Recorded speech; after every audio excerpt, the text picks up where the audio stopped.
Good morning in this gloomy day in London. I have some really exciting news today. So, all right, I'm vlogging. This is the first time I've picked up the camera in about 6 years. So it's just you and I.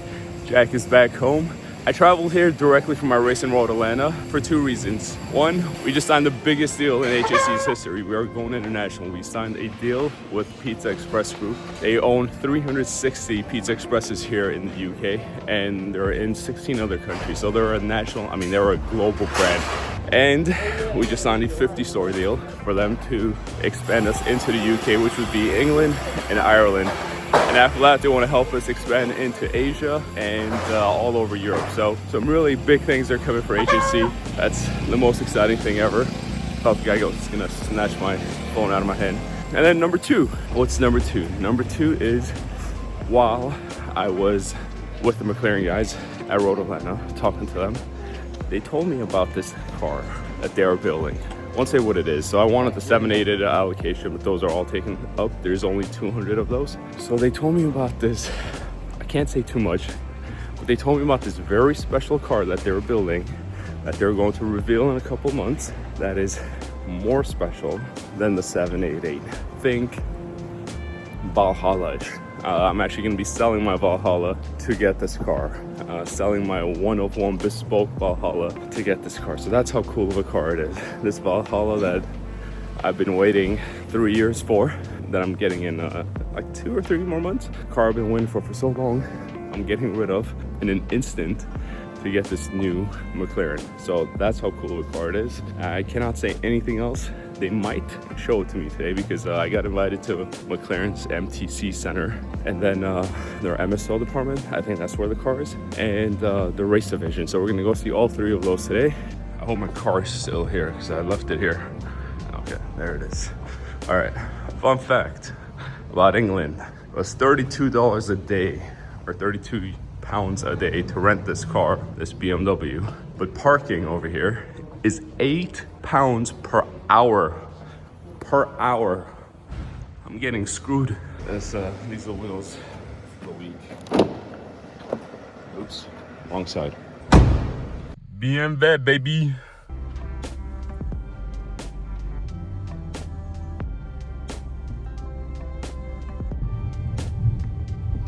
All right, driving on the left side of the road is the weirdest thing, okay? So normally you would end up on that side, but you got a hug here. It takes some time to get used to. I'm still not used to it. I've only driven this car one time. My voice is all, dude, I sound so weird in the morning. I don't know why I'm talking. See, Jack, you told me I don't talk enough on vlogs. Whenever I have a camera, whenever I'm holding a camera, I just talk about everything. I talk about gibberish. My voice is, I haven't woken up yet, so please bear with me on that intro. But the gist of it is, HHC is growing internationally. We're gonna be crushing it. This was always a dream of mine. I knew from day one when I started HHC that we were going to become an international company.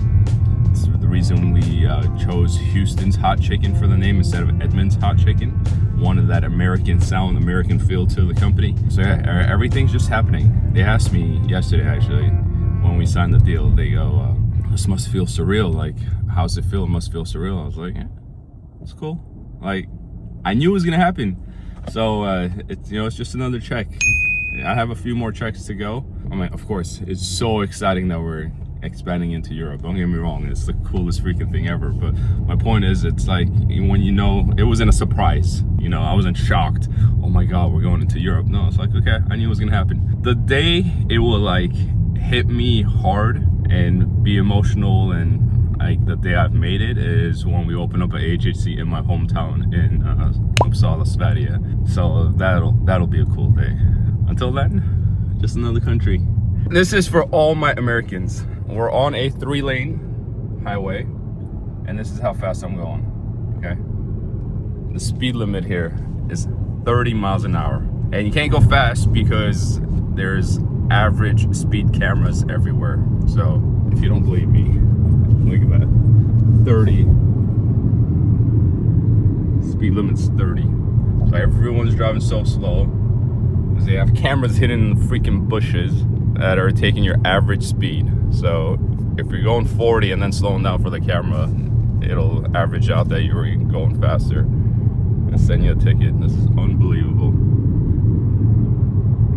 And for all my European friends wondering, this would be like a 65-mile-an-hour speed limit back home. All right, I'm actually getting slightly annoyed. So I'm supposed to be there at 10 o'clock. It initially showed 10:12. Now it just keeps ticking up. Speed limit over here is 40. I don't understand why. And this is 40. But there's more of these hidden cameras, and I cannot for the life of me figure out where these freaking cameras are hidden. But everyone is driving so scared. Everyone's driving like really, really scared over here, which I don't blame them. Look, more of these. Is that it? Is that? I don't want to brag or anything, but I brought the time down to 10:09 from 10:26. McLaren, listen, if Lando and Oscar don't work out for you guys, you know, your boy's available. So that's 20, what is that, 17 minutes. Even with these speed cameras and all, you know, they can kiss my arm. Somewhere in this is McLaren Technology Center. This reminds me very much of Lamborghini and Ferrari. Well, we'll talk about Lambo, Ferrari, Porsche, McLaren, and where I think all of these stack up. Oh, look, what a beautiful church. It reminds me of those in a sense that it's like in the middle of nowhere are the greatest factories, the greatest brand factories of all time. You would not expect a brand as great as McLaren to be somewhere in the middle of this. We have arrived. This is it, huh? It's so cool. Hello. Hello. How are you? All right, got my badges. We are going in. That's where we're going. This place feels like it's straight out of James Bond, and it actually is straight out of James Bond. James Bond was filmed over here. Thank you. It's one of those places you've seen a million times in videos, and now you finally get to experience it in real life, and it feels so cool. Just thinking about all the F1 legends that have driven right here, and we're taking the same path. This is right here. This is where all the magic happens. Senna, made out of Legos. Oh my goodness. Look how cool this is. Wow. Insane. Honestly, McLaren definitely, without a doubt, has the coolest facility. Oh, look at that F1 car. Oh my God. Look at all those cars. I can't wait to go inside. Hey, they have a Porsche here. 959, a little out of place. All right, this is parking. And then we are meeting Simon. I've never met Simon before, but he's going to give us a tour. This is cool. Artura, these are the beauties that race. Obviously the race car version of these. They're incredible cars. I actually want to get one for the street. All right, we are going to VIP reception. It's this way. Your boy made it in life, you know. VIP at McLaren. It is, yeah. Okay. This is cool. Fun fact: I've never liked these cars. Never understood the hype. I'd rather take this over that. Don't flame me in the comments. Wow, man, how beautiful is this? All right, I'm gonna go say hi. I'm gonna put the camera away. We'll say hi and make sure they're okay with being filmed, and then we'll go from there.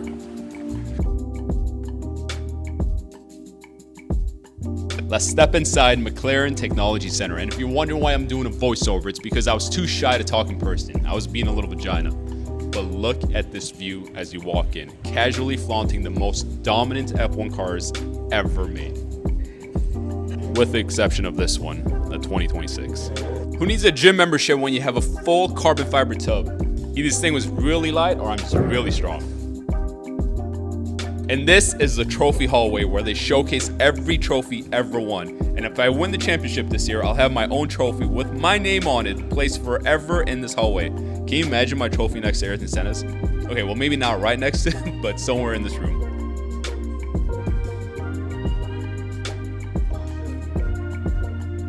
And over here is the Constructors' Championship trophy. Every single manufacturer from every single year forever engraved on this trophy. And right next to it, the Drivers' Championship trophy.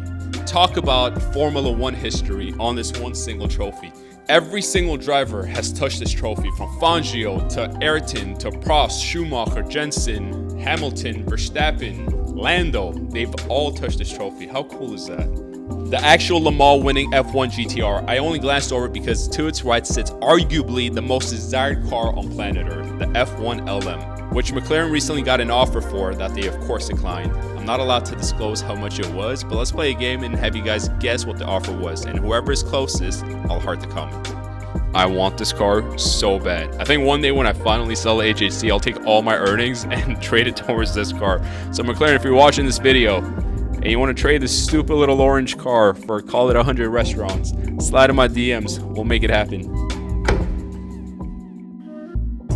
This is what McLaren's going back to Le Mans with, the new hypercar. Obviously, the race version looks very different than this. This is just a concept version. Wild.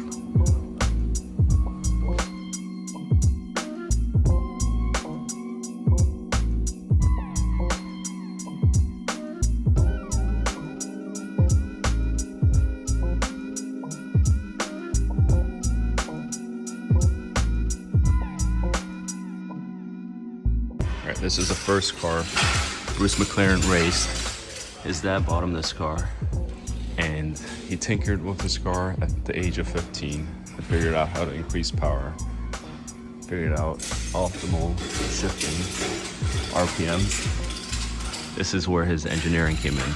This car did 72 miles an hour back then, 750 cc. No brakes in the front. But after messing with this car and tuning the engine, got it up, increased power by 20%. So got it up into the 90 miles per hour range. And this is the first car he won his race with. This is the Can-Am car that Bruce engineered. They won 5 world championships with this, but he tragically passed away in the sister car of this at the age of 32.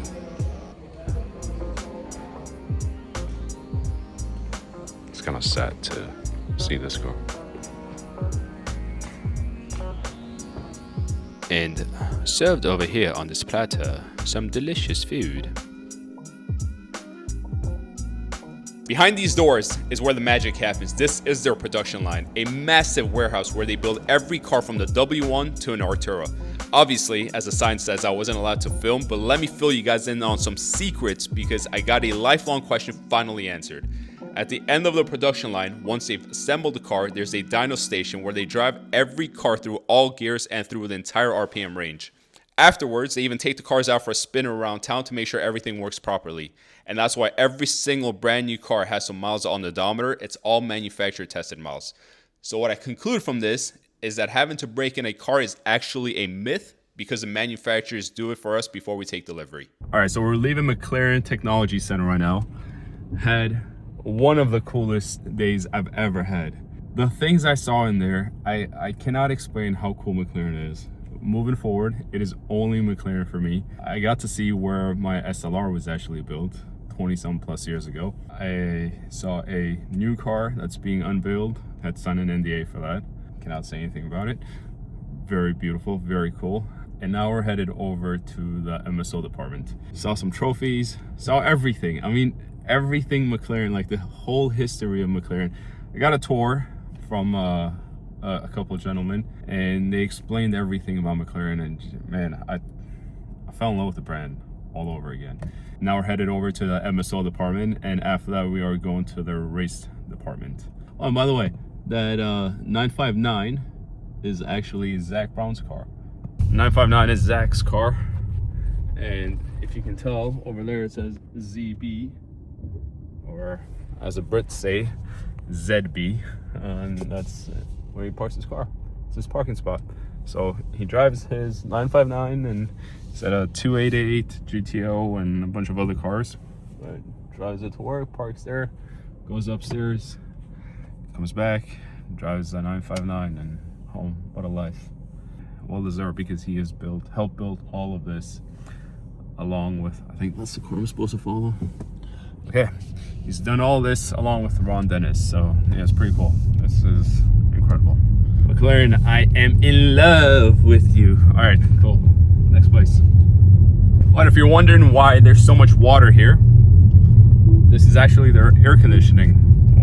Why are you beeping? Oh, 10 miles an hour. This is actually their air conditioning system for the entire building. So everything inside here is function meets form. Everything has a reason. And something cool about the building, you know, if you're ever wondering why the building is shaped the way it is, I thought it was just shaped like a beam, but it's actually, the building with the lake is a perfect circle, and the building is like the yin, and the water, the lake, is the yang. So yin and yang. Feng shui. Feng shui. Next up, the MSO department, where if you want something unique done on your car, this is where it comes. What I love the most about McLaren is that it's not a huge brand that mass produces cars like Porsche. The guys in this building remember every car that has gone through here. They even recognized me and brought up my SLR project, which I honestly wasn't expecting. They knew everything I'm doing to my SLR and even offered for me to send it in to them for some final touches to get a 1-of-1 plaque. They showed me some SLRs that they're working on, one of them being Manny Hoshpin's HDK. There was another one in for just an interior and fender louvers, which I had never seen before, but will definitely be putting on my car. Another cool fact about this building is it used to be the original F1 department, so once upon a time, Ayrton Senna used to roam around on the same ground that I was stepping on. That was a really cool moment. Okay, well, that was a fail for YouTube. It was incredible for me. I feel like I'm a secret agent today. Everything is under wraps, no phones allowed, but they are giving me a tour of places like, you know, the average person is not allowed. So the things I saw, incredible. Anyway, MSO was dope. Saw a lot of F1s, saw some things under wraps, some things in plain sight, a lot of things I can't speak of. But now we're heading over to the race division. So it's close to MSO. He said it's about 5 minutes away. Well, we're actually pulling in right now, so less than 5 minutes away. This is sick. I know they have a new GT3 car that they're working on, because the 720 GT3 is obviously coming to its last year. I wonder if I'll see the new GT3 car. This is also where they're building a hypercar, I'm sure. This has been a very interesting episode. Super interesting for me. Probably one of the coolest days of my life. Going inside the home of legends. Why is this car beeping? 30 miles an hour. Okay. Going inside the home of... Stop beeping. Going inside the home of legends. Seeing the history of McLaren and all of my favorite F1 drivers. McLaren has had the best F1 drivers. I think we can all agree with that. McLaren has had all the legends. Seeing the racing department, these are things that excite me. And then of course, McLaren makes really cool cars. So unfortunately, I wasn't able to show you guys too much of what happened there. I felt like a secret spy. I felt really cool that I'm being shown all these cool things that, you know, I can't speak about. Here's the one thing I will say. So I've been inside Pagani headquarters, Ferrari, and Lamborghini. I did that in 2019. And this is my first time at McLaren's headquarters. I will say, McLaren, from all of those like big brands you can think of, McLaren makes you feel like you're part of the family. I feel at home with McLaren, which is why I'm sure you guys are wondering why I want to get rid of all my other cars and only drive McLaren. Well, part of the reason is my teammate's dad, Thomas, his dad said, if you're going to focus on racing, pick a brand and be loyal to that brand. Don't hop around from team to team. Stick one team and be with that team. So I've chosen McLaren because it's just an incredible car to drive. And what McLaren has in the pipeline over the next several years is so much cooler than any of the other big brands you can think of. So Ferrari, they're just, you know, Ferrari's Ferrari. They're just going to make Ferraris. They're going to kill their brand, unfortunately, with this hybrid and all electric stuff. Porsche's just going to continue making Porsches the way they have been, and you know, they'll make a 911, new version of the 911. It's all, not that it's boring, because they're incredible cars, but it's expected. You know what's there. The same thing with Lamborghini, right? They're just going to make a new version of the, you know, now Temerario, and then a new version of the Revuelto. It's all the same stuff in the pipeline. McLaren has some really cool things in the pipeline over the next several years. This brand is, what you think of McLaren is going to completely transform in the next few years. That's what's cool about McLaren, and that's why I'm chosen to commit to McLaren. not only as a driver, not only race with them, but also only drive McLaren. So I'm getting rid of all my Porsches and only getting McLarens moving forward. And it's the smart thing to do, because the GT3 RS is an incredible car, but a 765 or even a basic 750 will run laps around a GT3 RS. And these other cool cars McLaren has in the pipeline, I want to get the allocations for those. So moving forward, I'm all McLaren. And from all the cars I've had, my Senna, God rest her soul, was my all-time favorite car and is my all-time favorite car I've ever had. The F40 is, the F40 is archaic. It really is archaic. It's an old car, and we won't pick on it too much because it's, from the 80s, 90s. But that car just felt, it was probably the worst car I've ever driven. One of the most beautiful cars, but worst cars I've ever driven. Carrera GT sounds great. Sounds incredible. Manual from the front 3/4 angle. I think it's one of the most beautiful cars ever made, but it felt older. It feels older. The Senna, on the other hand, rear 3/4 angle, one of the best looking cars, but performance wise is incredible. And everyone raves about the CGT being like raw and visceral and this and that because it's analog and it's manual, which of course manual is awesome. But if you want to talk raw, there is nothing rawer than the Senna. The engine and the transmission is straight bolted onto the tub. That to me is more raw than analog gauges. I don't care about analog gauges. I actually prefer digital gauges. To me, it looks better. The performance of the Senna, untapped, unmatched. The performance of the CGT, honestly, my GT3 RS is faster than CGT. The CGT just sounds great. It's not a good performing car, and it looks beautiful, and it's rare. And Paul Walker passed away with it. That car has formed a legend around it. But overall, if I were to say which car is better, the Senna is by far so much better.